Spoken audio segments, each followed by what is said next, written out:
Mantan Menteri Pertanian Syahrul Yassin Limpo menjalani sidang tuntutan pada Jumat 28 Juni lalu di Pengadilan Tindak Pidana Korupsi Jakarta Pusat. Jaksa Penuntut Umum KPK menuntut SYL 12 tahun penjara dengan denda Rp500 juta, subsidi 6 bulan penjara atas kasus pemerasan di lingkungan Kementerian Pertanian.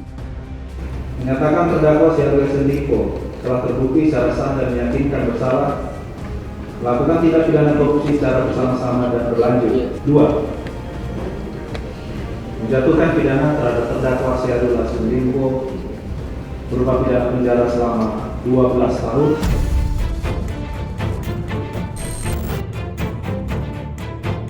Jaksa juga menuntut SYL untuk membayar uang pengganti sebesar Rp44.777.204 dan $30.000 Amerika Serikat, dikurangi dengan jumlah uang yang telah disita KPK.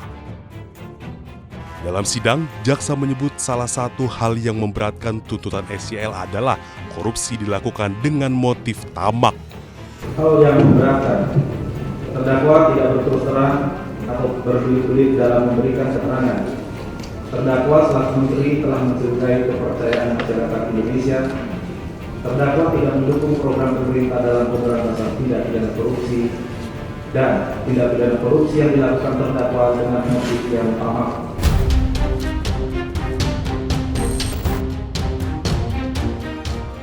Dituntut 12 tahun penjara oleh jaksa KPK, SYL mengaku kecewa. Ia merasa kontribusinya selama menjabat sebagai Menteri Pertanian 4 tahun lamanya tak ada artinya. Tuntutan JPU yang 12 tahun untuk saya melihat tidak mempertimbangkan situasi yang kami hadapi, di mana Indonesia dalam posisi ancaman yang luar biasa. Kontribusi Kementan setiap tahun di atas 2.400 triliun. Di atas 2.400 triliun.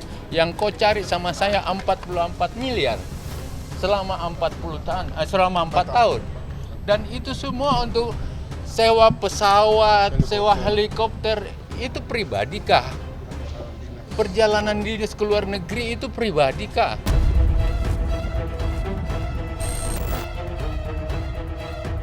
Sementara dua mantan anak buah SYL, yakni mantan Direktur Alat dan Mesin Pertanian Kementan, Muhammad Hatta, dan mantan Sekjen Kementan, Kasdi Subagiono, dituntut hukuman 6 tahun penjara oleh jaksa KPK. Selain itu, keduanya juga diminta membayar denda sebesar Rp250 juta. Sebelumnya, dalam sidang pemeriksaan terdakwa yang digelar pada 24 Juni 2024 di hadapan majelis hakim sambil menahan tangis mantan Direktur Alat dan Mesin Pertanian Kementan, Muhammad Hatta, mengungkapkan penyesalannya karena telah menuruti permintaan sang atasan. Saya mohon maaf kepada semua pihak jika perbuatan kami, ketakutan kami, karena kepatuhan kami sebagai bawahan menyebabkan banyak keributan khususnya di Kementerian Pertanian. Kami mohon maaf kepada semua pihak dan kami menyatakan menyesal jika seandainya perbuatan itu tidak benar di mata hukum. Hatta berharap majelis hakim bisa menjatuhkan putusan seadil-adilnya karena yang dilakukan hanyalah sebagai bawahan yang menjalankan perintah atasannya. Berbeda dengan Muhammad Hatta, mantan Sekjen Kementan, Kasdi Subagiono, mengaku tak bersalah saat dicecar jaksa. Kasdi mengaku dirinya hanya mengikuti perintah SYL. Menghadapi dilema, yang mulia mohon izin. Yang pertama karena saya diperintah untuk melaksanakan itu. Tidak mengaku salah intinya, agar saya catat, tidak mengaku ada kesalahan. Karena itu perintah, saya tidak mengaku Baik. salah.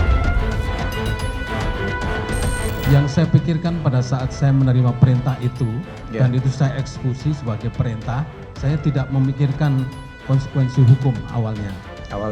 Jadi itu terus berlanjut, begitu terus dengan harapan kapan ini berhenti juga. dituntut 12 tahun penjara dengan dakwaan telah menerima uang senilai 44,5 miliar rupiah dari memeras bawahannya di Kementan. Kemana sajakah uang tersebut mengalir? Selengkapnya hanya di iNews File sesaat lagi.